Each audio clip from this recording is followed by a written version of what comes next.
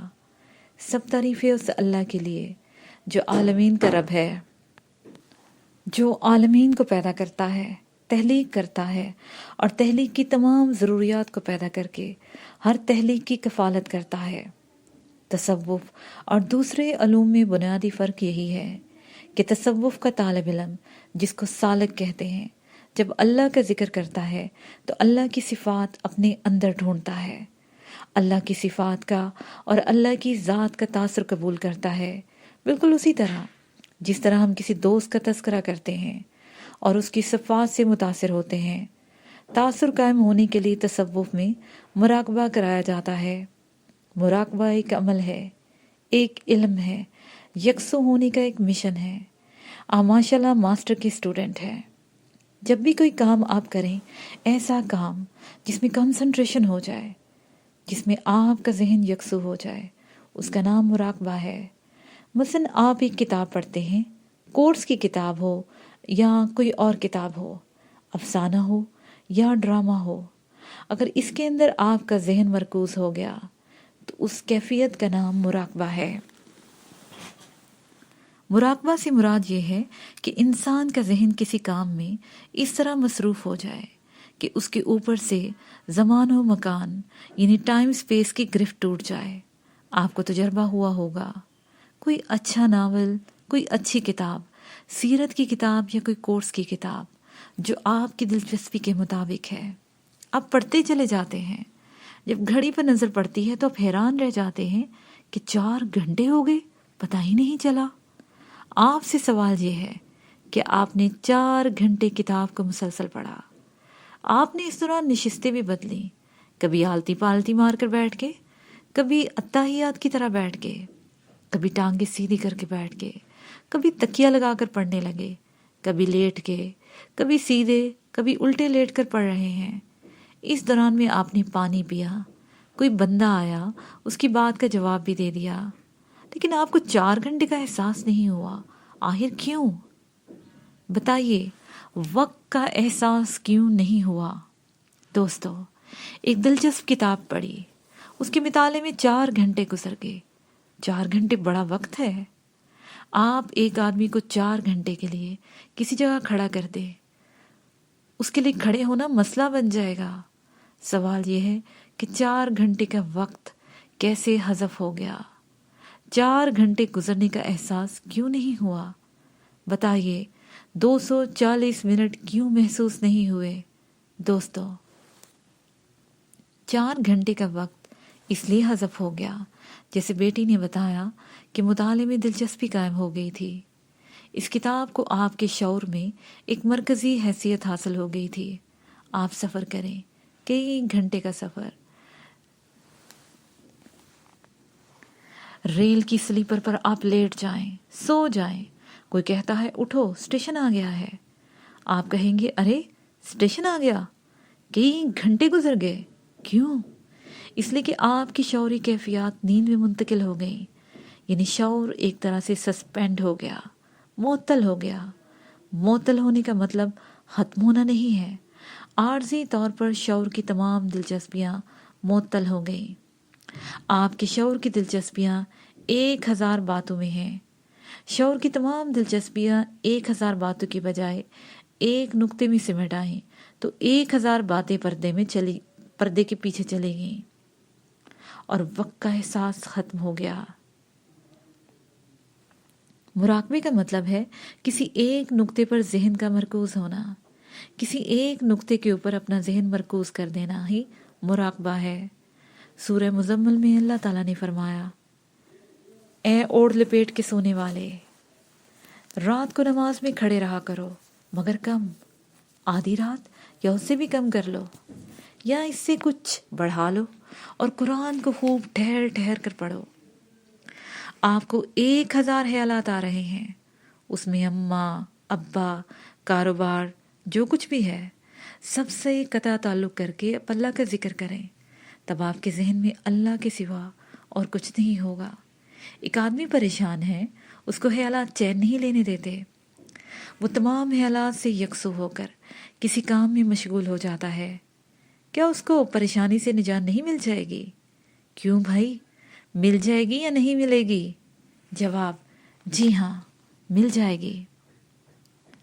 اس صورت میں جب انسان اللہ کا ذکر کرتا ہے اور ہر چیز سے عارضی طور پر قطع تعلق کر لیتا ہے تو اسے سکون مل جاتا ہے۔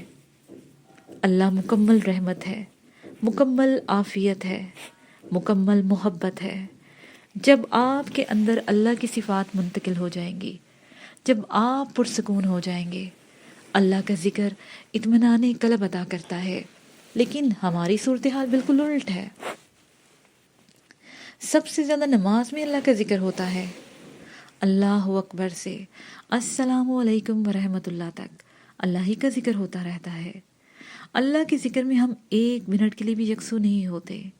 دنیا بھر کے خیالات، وسوسے، پریشانیاں اور وہ باتیں جو ہمیں یاد نہیں آتی، نماز میں یاد آ جاتی ہیں۔